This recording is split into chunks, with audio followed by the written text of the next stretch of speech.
إيمان مفصل آمنت بالله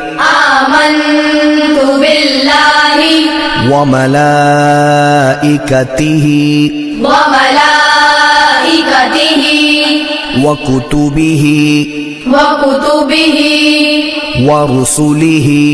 ورسله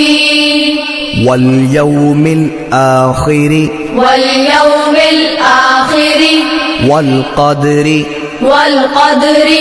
خيره وشره من الله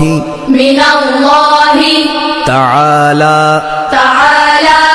والبعث بعد الموت